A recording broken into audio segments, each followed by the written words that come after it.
Good evening. Thanks for joining us. I'm Caray Oldham. And I'm Joshua Bolden. First on Fox, President Obama has signed an order authorizing government to begin cutting more than $85 billion from federal accounts, officially enacting across-the-board reductions. The president and Republican lawmakers met at the White House today, making a weak attempt at last-minute compromises, but they failed. But they did manage to agree on one thing: the cuts to defense and domestic spending will hurt. Allowed these cuts to happen because they refused to budge on closing a single wasteful loophole. The president got his tax hikes on January 1st. This discussion about revenue, in my view, is over. The first batch of cuts will happen by the end of September, and over 10 years, the sequester cuts total $1.2 trillion. The sequester and billions in cuts is here. So what kind of impact will we see? Well, here in the Mid-South, you can expect big cuts in education. According to reports, Tennessee and Mississippi could lose funding for teachers and teachers' aides, and Head Start programs are expected to be cut, impacting some 2,800 children.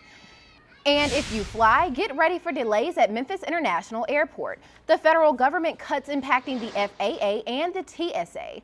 And major cuts will have a big impact on the U.S. military. In Fort Campbell in Middle Tennessee, some 8,000 civilian workers at the base could face mandatory furlough days. Finally, big cuts to the national parks budgets. In East Tennessee, the Great Smoky Mountains National Park could lose 5 of its campgrounds.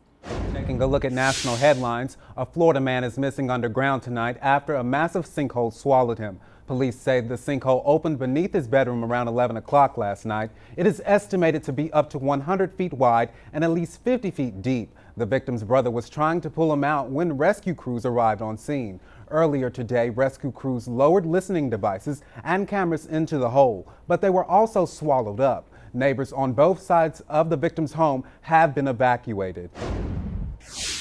An unsolved mystery. An autopsy on the exhumed body of a Chicago lottery winner has yielded no significant new clues about his death. The medical examiner says no cyanide was found in his body tissue, but that was most likely because cyanide breaks down quickly. Although the autopsy didn't reveal significant new information, his death is still considered a homicide. Definitive tests on fluids drawn from his body before he was buried indicated he had been poisoned.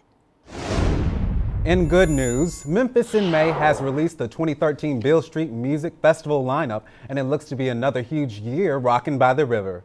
Some of the world's best acts hit the stage. The lineup includes the Black Keys, Sheryl Crow, the Wallflowers, Hall and Oates, Edward Sharpe and the Magnetic Zeros, ZZ Top, and one of my favorites, Big Boy. But that's not all, Carrie. The Roots, the Flaming Lips, the Black Crows, Mavis Staples, and those are just a few of the big names who will be performing. The festival is May 3rd through May 5th at Tom Lee Park. For a full list of who will be at Music Fest and when they will perform, just log on to our Facebook page at MyFoxMemphis.